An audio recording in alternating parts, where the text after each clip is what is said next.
Even now, you sense them here, resting at the bottom of Pearl Harbor on the battleship USS Arizona.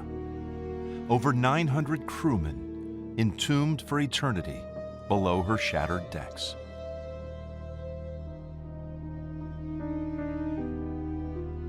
Their once personal possessions come into view in the warm, silty green Pacific water. Nearby, fuel oil still rises to the surface every 4 minutes from Arizona's sunken hull, one drop at a time. Machinist mate Arden Allen Woodward was stationed on the USS Arizona. Bill, as he was better known to his crewmates, was worried about what lay ahead in the Pacific in late 1941. Concerns he shared frequently with his wife Virginia and new daughter Karen back in Huntington Beach, California. November 14th, 1941, somewhere at sea. My very own precious darling wife and baby. Darling, I am not sure, but I am afraid this Japan situation is going to hold up our going back to the States for a while. Oh, my darling, I do love you so terribly much, and I would give anything in the world to see you and take you in my arms and tell you how terribly much I miss you. Darling, I have already picked out your Christmas present. No, I won't tell you what it is. It has to be ordered from the States, so I'm going to wait until around the 5th of December to order it and then have it sent directly to you from the store instead of from out here. Your own, Bill.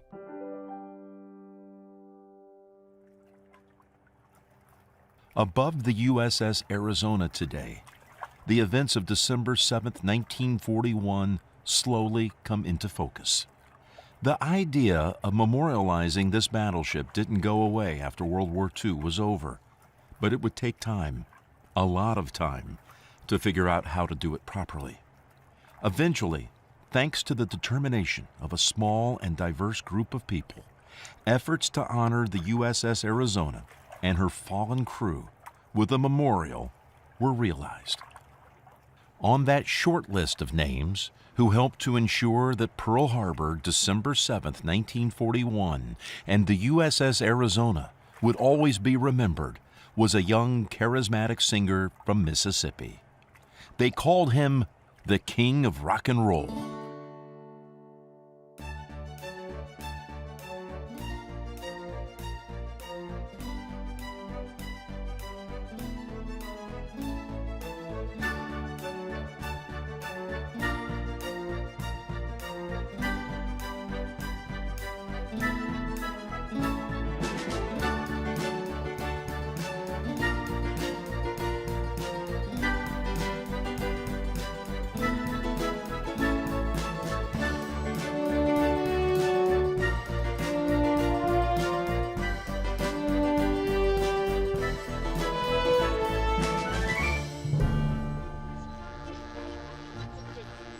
This program to bring you a special news bulletin. The United States of America was suddenly and deliberately attacked. In his Provo, Utah home, Ken Potts is surrounded by memories of December 7th, 1941, and his battleship, the USS Arizona. That's my best friend who was killed. On that Sunday morning of infamy, as the Japanese attack got underway on Pearl Harbor, the Arizona's young crane operator was in Honolulu. I was ashore. I stayed overnight the night before. I was ashore, and there was horns honking and sirens going and everything. And then turned the radio on that said all Navy personnel get back to their ships. The attack apparently was made on all naval and military activities on the principal island of Oahu. Ordinarily at that time of day, there was nothing going on, much movement, but that morning there was plenty of movement.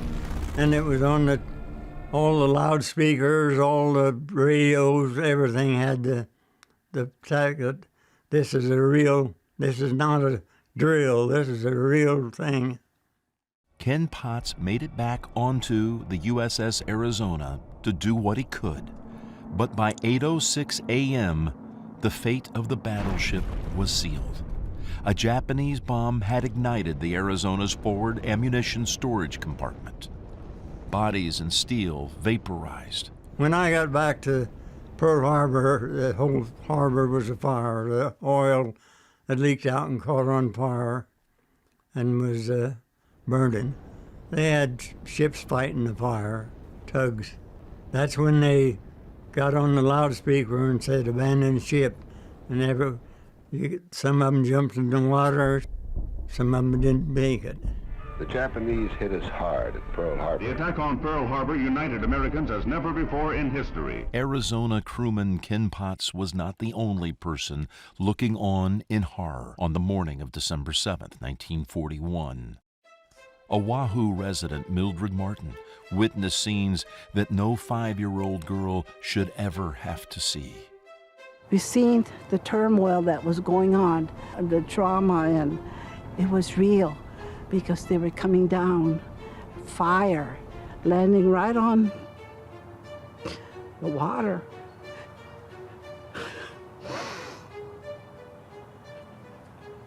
So hard. And you could see them in the water floating. And it wasn't a good scene. It was frightening, scary. And for me, being 5 years old at that time, my aunt said, let's go, come on, let's go. So we did. It's something that you can't forget because you see the fire, the planes, and you could see the planes, the Japanese planes coming down. You could see the red logos that they have on their planes. And it's something that you'll stay with you forever. My dad had just left Arizona. He came home to take us to my grandmother's house for safety reasons and to be there and not to be in the line of fire where the fighting was going on and so forth. Then my father returned to work to Pearl Harbor. My father was on the Arizona that same morning and had just left the Arizona when all that happened. And how he ever got home is beyond me because he had to leave Fort Island to come across the way to go to our home to take us to safety. Sally Hall's mother and family watched the attack on Pearl Harbor also. My mother was living with her father in Pearl Harbor. He was in charge of the Navy shipyard. And they were there for the bombing of Pearl Harbor. And my grandmother tells of, looking up and seeing the Japanese plane with the rising sun on it and seeing the pilot. And being a good Catholic, they all gathered around and said the rosary.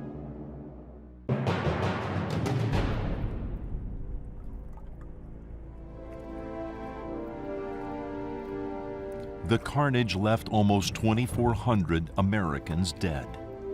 Almost half of those killed that morning, 1,177, were on the battleship USS Arizona. Our visitors that come today, they're shocked sometimes, had no idea of this story as immense and as deadly as it was, that Pearl Harbor was a catastrophe for the United States and the Pacific Fleet.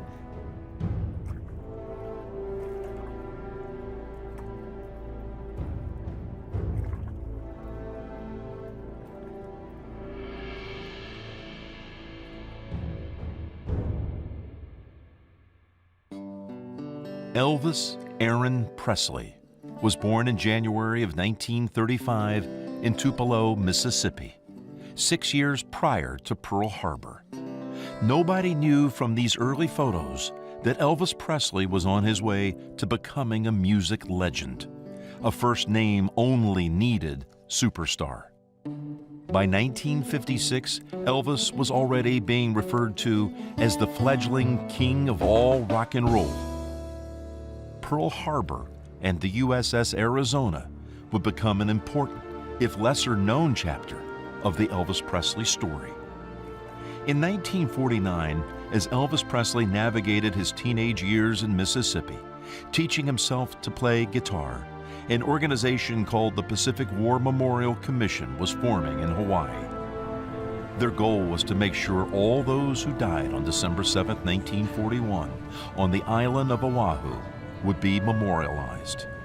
In 1950, not waiting on any commission to act, United States Admiral Arthur Radford, Commander and Chief of the United States Pacific Fleet, set out to honor the dead of Pearl Harbor, especially those on the USS Arizona. Admiral Radford had the idea of memorializing the wreck of the Arizona. Now, it was been stripped down to its main decks. All the upper structure had been removed, and he built a platform, like a deck-like structure there with kind of banisters around it, a speaking platform, and a flagpole. And then he also dedicated a plaque.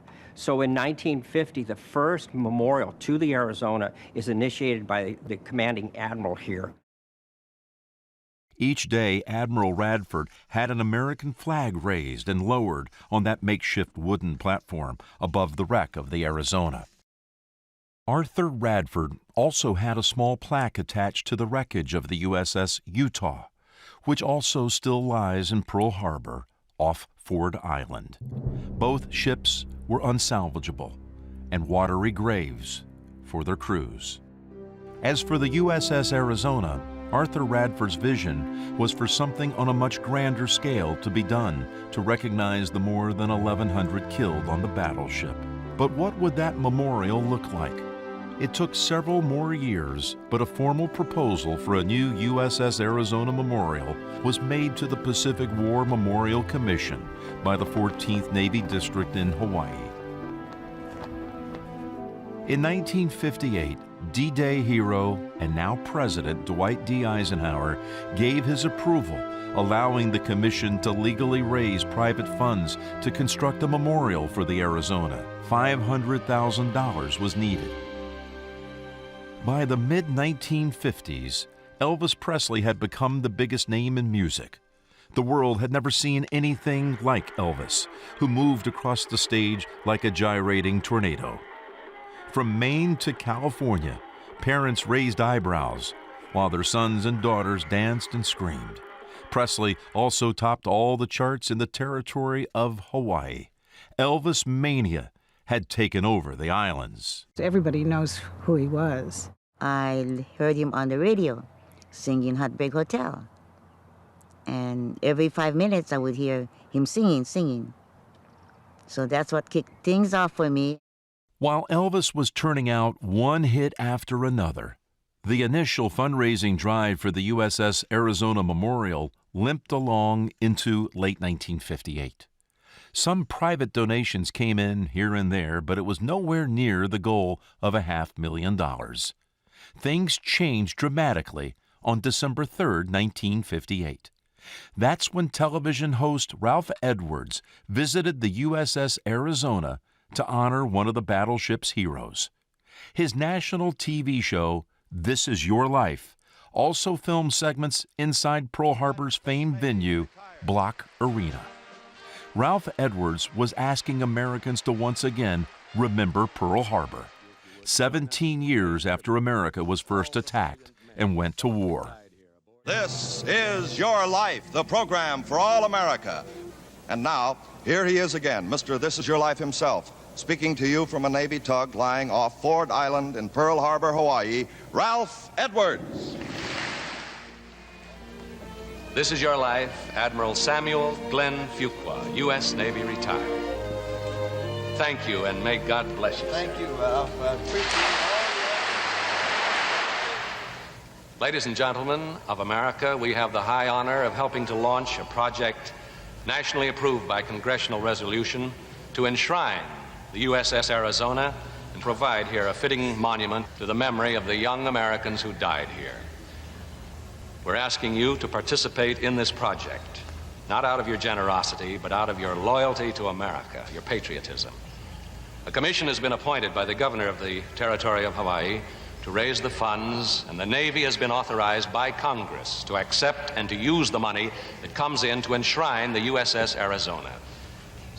Are there 1 million, 2 million more of you out there in our audience who will put a dollar bill in an envelope right now, address it, and send it to USS Arizona, Pearl Harbor, Hawaii.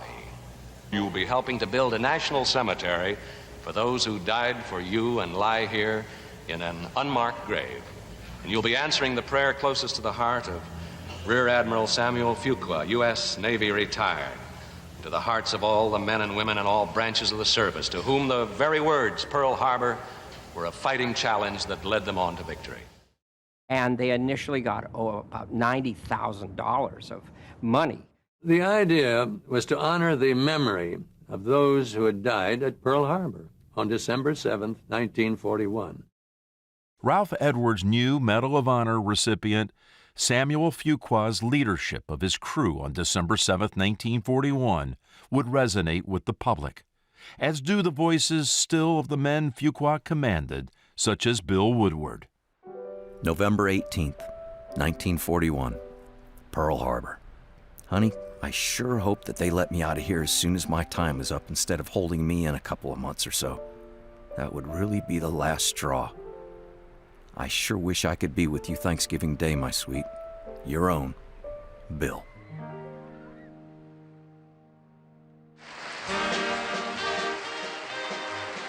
With additional private funds now available, thanks to Ralph Edwards' efforts, the Pacific War Memorial Commission and the 14th Navy District set out to hire an architect to design the new USS Arizona Memorial.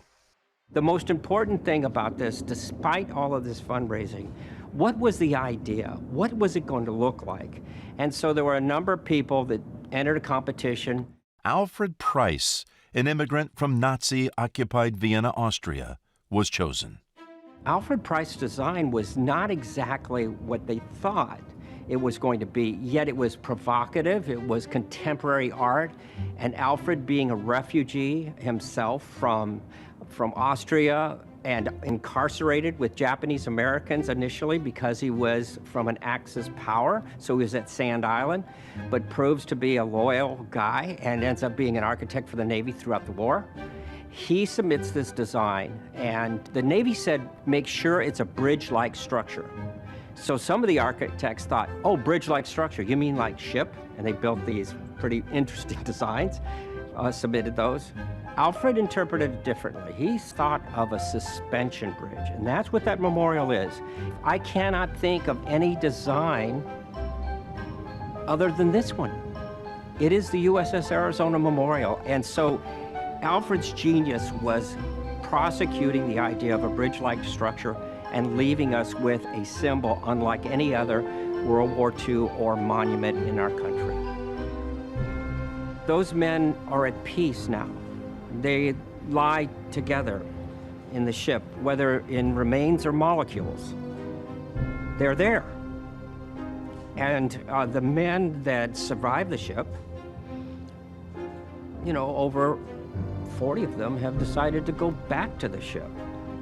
The question that always haunted me is why?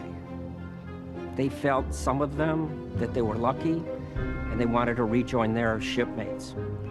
Each individual has a different tone and a different acceptance of that memorial. And I've noticed that with the veterans, and I've noticed that with my colleagues. Everyone has a little bit different bent on what that memorial design means and what Alfred Price intended.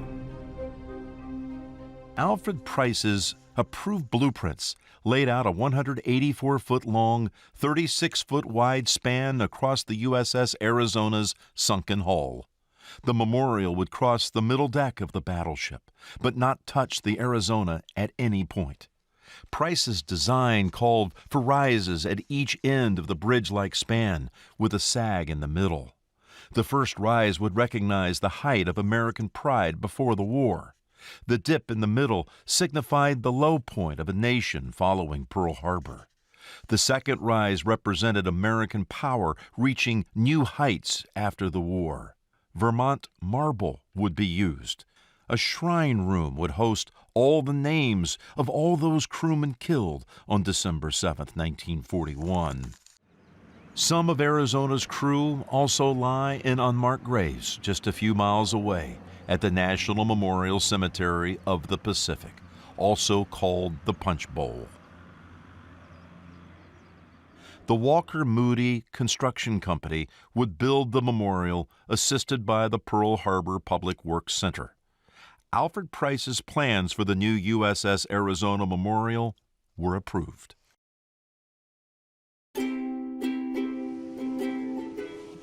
The territory of Hawaii in the 1950s was paradise for those who lived here, a mix of diverse people and cultures.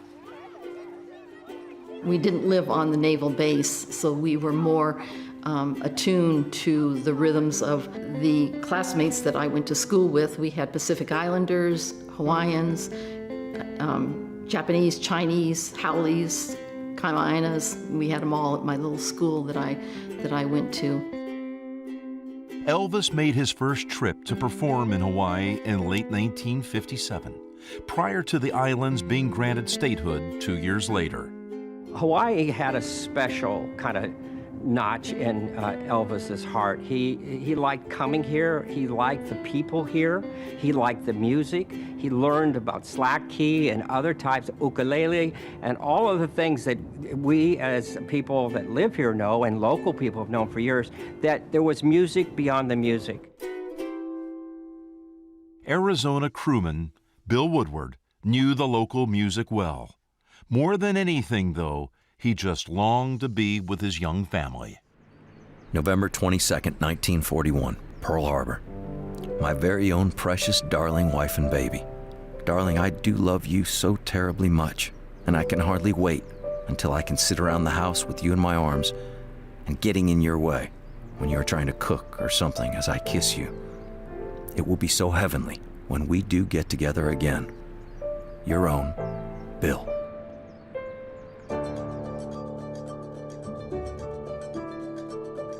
There was early fundraising success, thanks to Ralph Edwards, and some seed money from the territory of Hawaii. But the Pacific War Memorial Commission soon realized that in addition to private donations, it would eventually need federal or state contributions to get the memorial finished. In 1960, with construction now underway, only about half of the needed $500,000 for the memorial had been raised. That's when the longtime editor of the Honolulu Advertiser, a World War II veteran himself, stepped in to re-energize a mission that had stalled.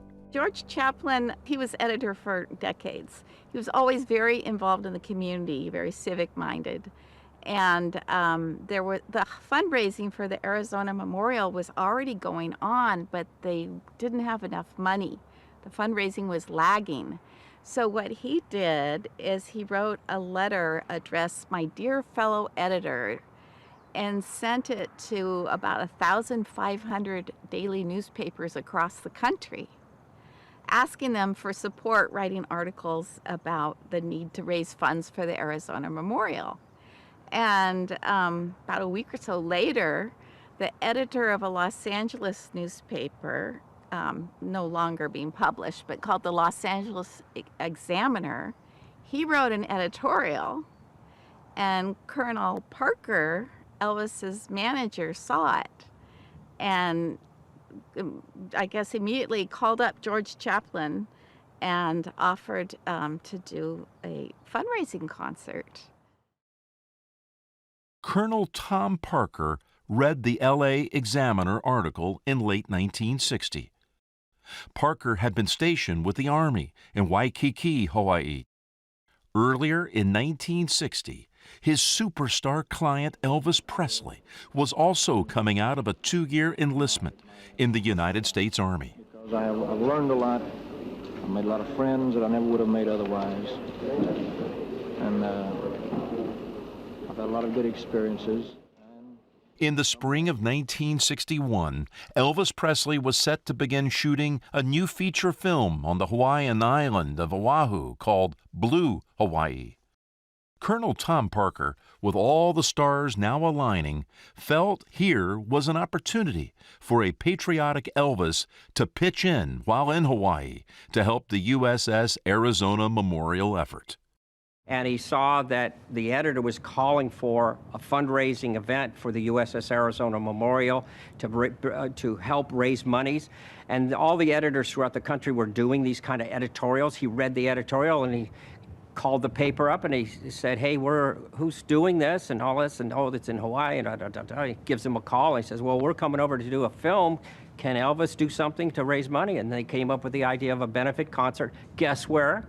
Held at Block Arena. Pearl Harbor Naval Station's Block Arena was chosen as the venue, the same Block Arena which hosted the Ralph Edwards Show in 1958. The arena also had ties to the attack on Pearl Harbor itself. Block had been the venue in November and December of 1941 for something called the Battle of Music. The Battle of Music was a competition between the bands on the various battleships anchored in Pearl Harbor, especially those along Battleship Row off Ford Island. The last Battle of Music performance came on the night of December 6th, 1941, at Block Arena.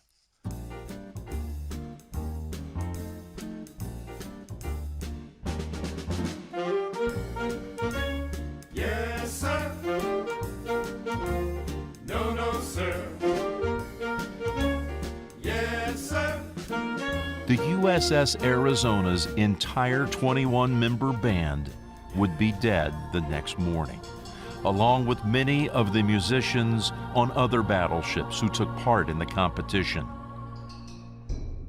Plans were now coming together for an Elvis Presley USS Arizona Memorial benefit concert. Colonel Parker was, he knew how to pull the strings, and it wasn't hard because Elvis was a very patriotic fellow, and he loved the country. He had served the country as a soldier, and so he was the kind of thing, anything I can do. And he thought it was a good idea, but I think Colonel Parker thought it was also a good idea for Elvis to come to Hawaii and get the publicity. As you know, Elvis returns. I mean, his return concert was here. It was like a place that he was reborn. And in a way, he was more sensitive now to understanding World War II since he wasn't in it and understanding about this story. I mean, the thing was, he was shocked at how many people had died. He didn't know.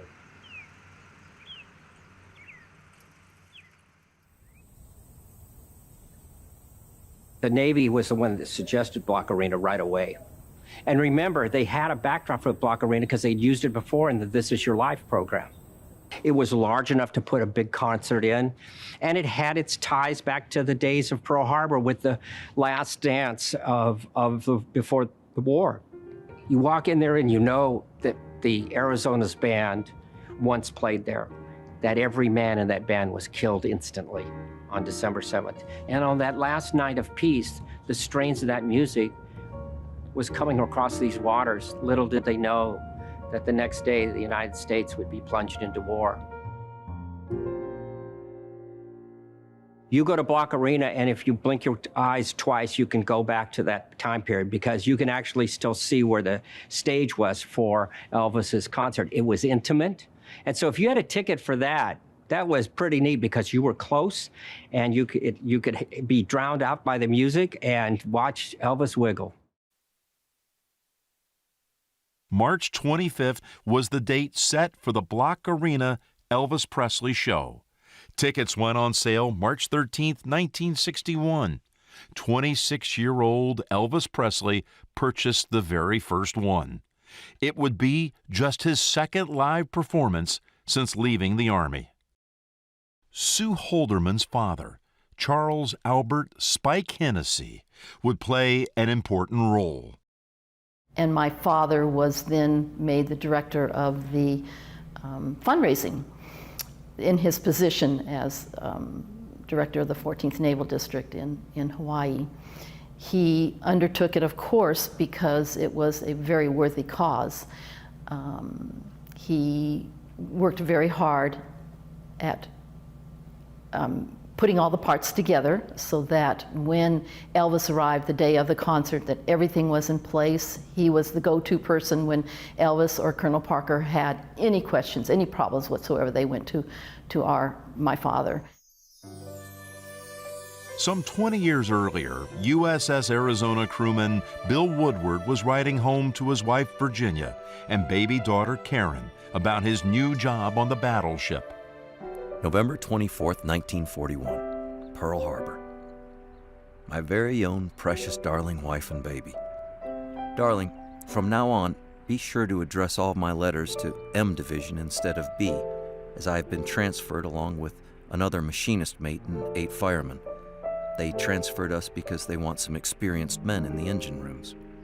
I sure will be glad when the steamer comes in Wednesday. I should have at least 3 letters from you, and I will read each and every one of them 6 times. Just your own, Bill. On March 25, 1961, Elvis Presley stopped for a few early morning photos at the airport before departing Los Angeles, California for Hawaii. Pan American Flight 817 left L.A. early in the morning, the start of what was going to be a very long day. On board was the king of rock and roll, Colonel Tom Parker, and a large entourage of opening act musicians and support staff. The flight took about 6 hours. The big Pan Am jet landed at Honolulu Airport around 12:15 that same afternoon. A jet-lagged Elvis stepped off the plane at 12:27. It looks as if it's Elvis Presley!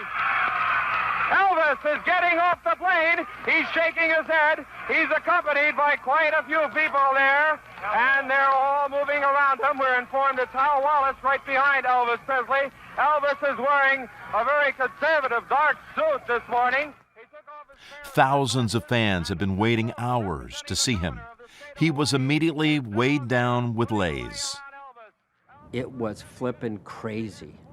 There were so many local people there, and all of these fans welcoming him. And see, it had a buoyancy to it almost immediately that Elvis is here, he's going to give a concert, we're going to build this memorial. And so it had a life of its own. And while he was here, this town was on its heels.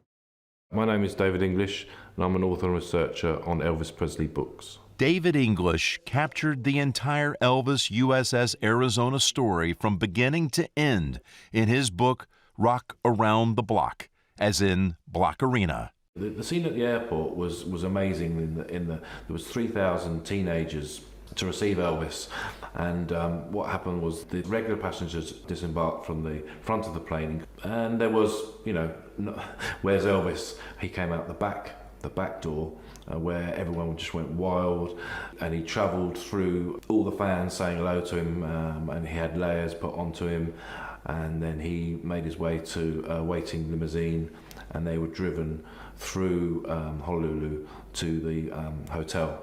And then about 3:45 in the afternoon, he went to a press conference with all the waiting reporters and newsmen and some school teenagers there.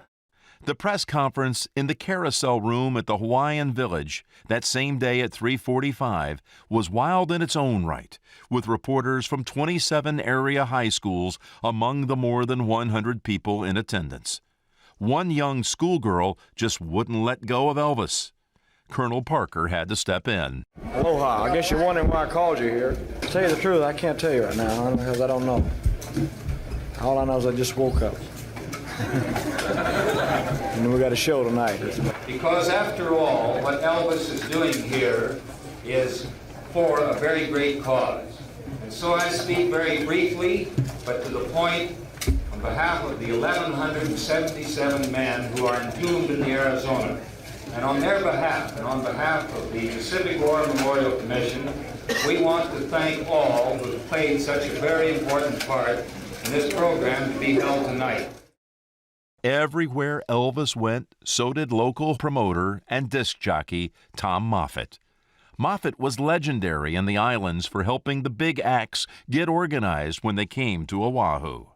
I think that the most important local connection that really made this go was Tom Moffett. Tom Moffett was a guy that just promoted a lot of things and brought bands in, and now having Elvis and being part of that, because Tom knew how to put on the concerts. He knew all of that. Every night while I doing my homework, I would listen to, I have a little transistor radio, I would listen to the radio. And nothing but Elvis' song all the time, but every 5 minutes, Elvis. And that's how I met Tom Moffett. Uncle Tom, please play Elvis. Uncle Tom, please play Elvis. Moffett would make certain the Block Arena show received great publicity. Elvis was in town, after all, for a purpose, to help ensure all those on the USS Arizona, such as crewman Bill Woodward, would always have a place in history. November 26, 1941, Pearl Harbor. My very own precious darling wife and baby. Well, darling, we go to sea again Friday for another week. We will be back in the 4th of December, I think. I only hope that the next time we go out, we will be going to the States. Well, darling, I must close for tonight and go to bed and have one of our dreams. I only wish it could be real, but it will be forever one of these days. Your own, Bill. Tickets for the March 25th benefit concert were priced anywhere from $3 to $100. My stepdad owned a savings and loan, and they bought one ticket, and I was it. And I told my mom and my dad, my brothers and sisters, I have to go to this. Because it was a fundraiser for a new USS Arizona memorial, everyone had to pay that night to get in. Even Elvis's opening acts, including Minnie Pearl, Boots Randolph, and the Jordanaires, had to buy tickets. Elvis bought tickets for 30 patients at nearby Tripler Military Hospital. The rest of the seats at Block Arena had sold out fast. Unfortunately, Sue Holderman didn't have a ticket to Elvis's concert, even though her father was on the event planning committee. That would change. My father knew how much I liked Elvis. He mentioned to Colonel Parker that it would be a real nice thing if he could just bring me by Elvis's and Colonel Parker's hotel room. And Colonel Parker said, of course, please come. At the end of our brief stay, Elvis said, I'll see you tonight. We won't be going, we can't afford it. I have 6 kids living in Waikiki. There's no way that we can go. Elvis turned to Colonel Parker and he said, would you get her a ticket? And he went into his office room, whatever, came out with a ticket for me for the concert that night. With her free ticket in hand, Sue Holderman, along with Sally Hall, Lovely Kwok, and 4,000 other people descended on Block Arena at Pearl Harbor on the evening of March 25, 1961. The concert was set to begin at 8:30 p.m. The gates at Block Arena opened at 7:15 that evening. That night, my father dropped me off, and one of Elvis's attendants escorted me in. Screaming fans. There were only 4,000 people. There could have been 400,000 for the amount of noise coming out. There was no seat for me because I was just a last-minute add-on. I remember the attendant asking one of the ushers to get a folding chair and bring it into the aisle. And I was front and center, sticking out of an aisle, of a row, embarrassed because here I was just right out there in kind of in the middle of this row of people, pretty much in the front. And okay, 12 years old, I thought this couldn't get any better than this. Also attending the concert on the night of March 25, 1961, was Mildred Martin. Mildred, you remember, had watched the actual attack at Pearl Harbor on December 7, 1941, as a 5-year-old. Her dad had been on the USS Arizona that very Sunday morning, finishing up some construction work before returning home. Now, as a married adult in her mid-20s, Mildred was going to see Elvis raise money to honor those killed on the Arizona, an event she witnessed. And it's a great pleasure to welcome him here and to present to you Elvis Presley. Everybody screamed. This young man is doing a fantastic job of trying to honor our Arizona people. I had a friend, Rick Benson, and his father was Admiral Benson, and he asked me to go to this concert. And so Admiral Benson got us seats center. It was between the 5th and 10th row. I think we were right up front. And it was very exciting.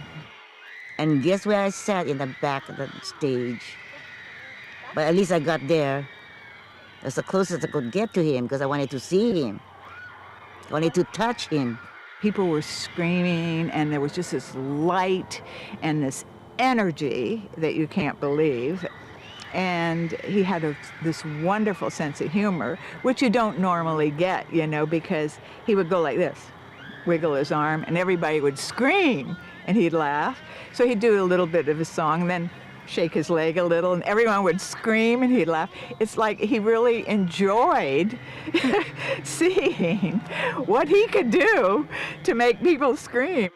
Boy, it was so loud, so crowded, so much noise, you couldn't hear anything. You couldn't even hear the words of the song. I sang along with a lot of the songs. Hound Dog was my favorite, I think. There were people way up in the back, bleachers way up in the back, and there were chairs all down the bottom. He flicked his arm or wiggled. There was screams all over. Thank you very much. I'd like to tell you it's a pleasure to be back in, weren't we? Oh, Honolulu. I'd like to thank you all for coming out. Elvis's 15-song, 45-minute set list that night included all of his top hits at the time, such as Heartbreak Hotel, All Shook Up, Fools Such As I, and Don't Be Cruel, and so many other fan favorites.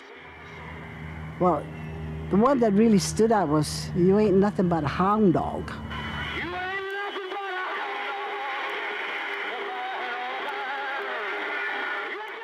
Talk about knees melting. It was almost like their knees were just melting, like a silly teenager. And after that, I said, oh, wow, what he's doing here, what he did here for the music, for raising funds and all. I said, that's really fascinating.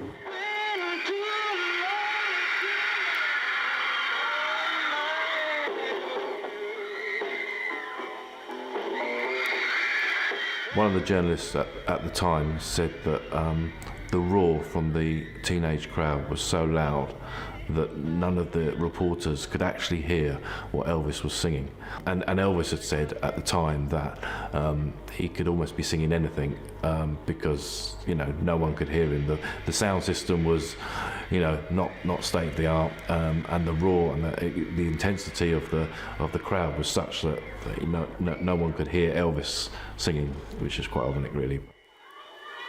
Ladies and gentlemen, I'd like to do the very first record that we ever made. This was for the Sun Record people. It's called That's All Right, Mama.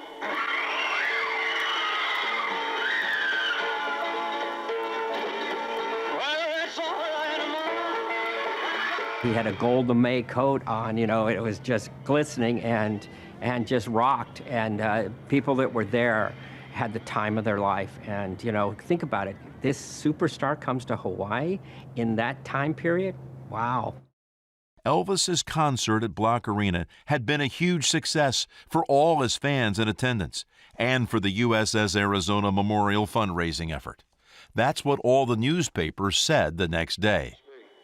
My biggest selling record was a song called Don't Be Cruel.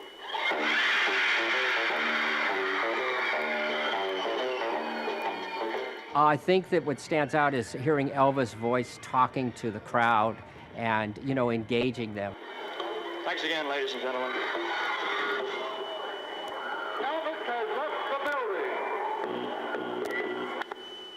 It was such an incredible moment in time that inside Block Arena today, the King of Rock and Roll's March 25, 1961 visit is still memorialized.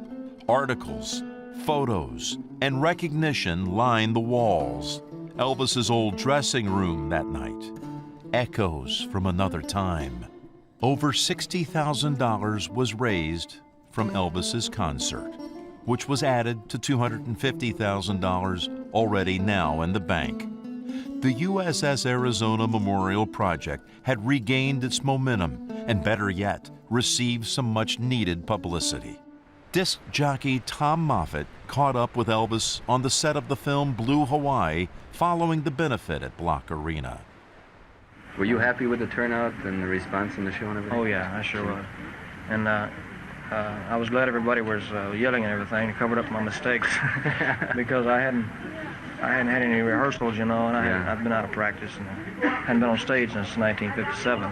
Yeah, man, that's a long time. And the band had forgotten the song. I'd forgotten the lyrics to most of the song. Mm-hmm. In fact, a lot of times I said the same lyrics over and over and over, used the same line. Elvis's association with the memorial had a long reach as more donations arrived from across the country. Construction on the USS Arizona Memorial was now well underway. Alfred Price's architectural drawings rounding into something concrete. The final piece of the fundraising puzzle came in late 1961. That's when Congress, led by Daniel Inouye, a World War II Medal of Honor recipient, provided an additional $150,000 in public funding to finish the project. Another World War II hero, President John F. Kennedy, approved the federal money. The USS Arizona Memorial effort had reached its $500,000 goal, and then some, thanks to a mix of private and, at the end, public funding.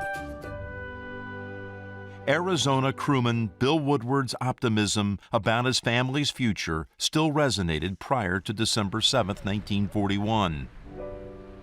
November 1941. My very own precious darling wife and baby. Oh, darling, I do so hope that we go back to the States before long. There is a lot of talk that we will and a lot that we won't. It shouldn't be so very long before we know one way or the other, and oh God, how I hope it's the right way. Your own, Bill. The USS Arizona Memorial was completed in 1962, then dedicated on Memorial Day of that same year.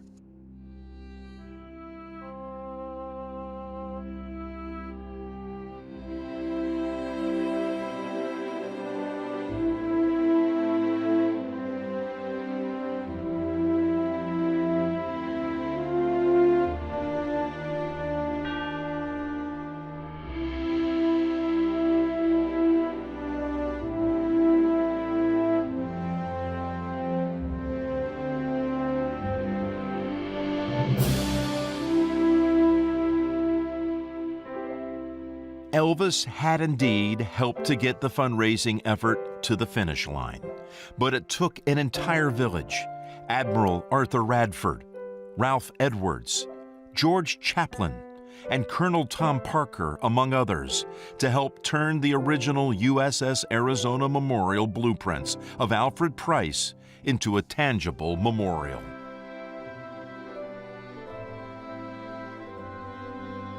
The combination of Ralph Edwards' This Is Your Life and Elvis Blue Hawaii, we have a USS Arizona Memorial.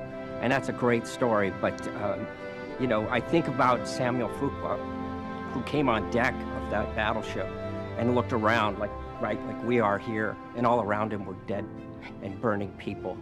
And he found out really quickly, none of those guys up forward survived. And so for Samuel Fuqua to be involved in raising and perpetuating this story, and then eventually the fundraising, it really speaks well of the memory of Pearl Harbor and remembering that tragic day with this beautiful memorial that stands behind me.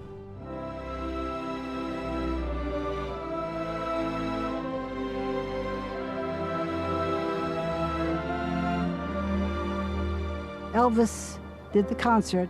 He never forgot the Arizona. Every time he came to Hawaii, he would always stop off to visit, to pay homage, to be there for the Arizona.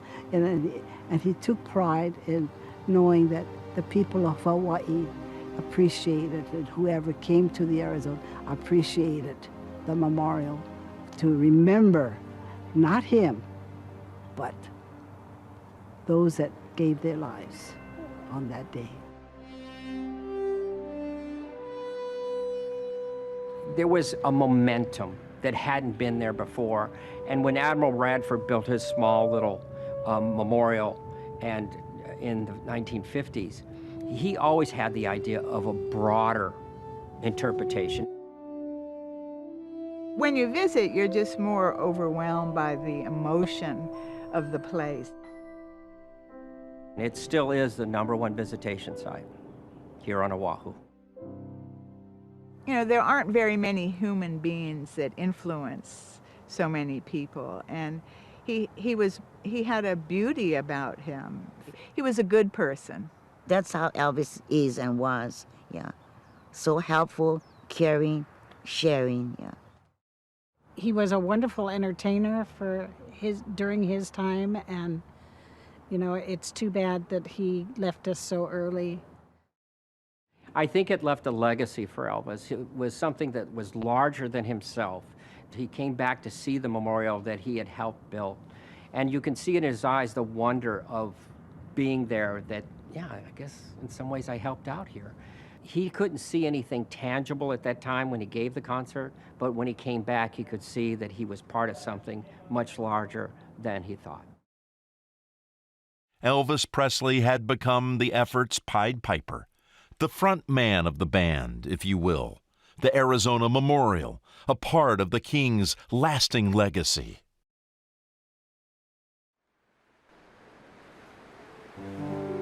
December 2nd, 1941, somewhere at sea. My very own precious darling wife and baby. After 6 more months, my sweet, you will never have to be alone for a whole day again. I will be terribly glad when we get back in, because it will be that much closer to the 13th, and I want to get my mail that I should have waiting for me there from you. Well, darling, I must close for today and go on watch. Your own, Bill.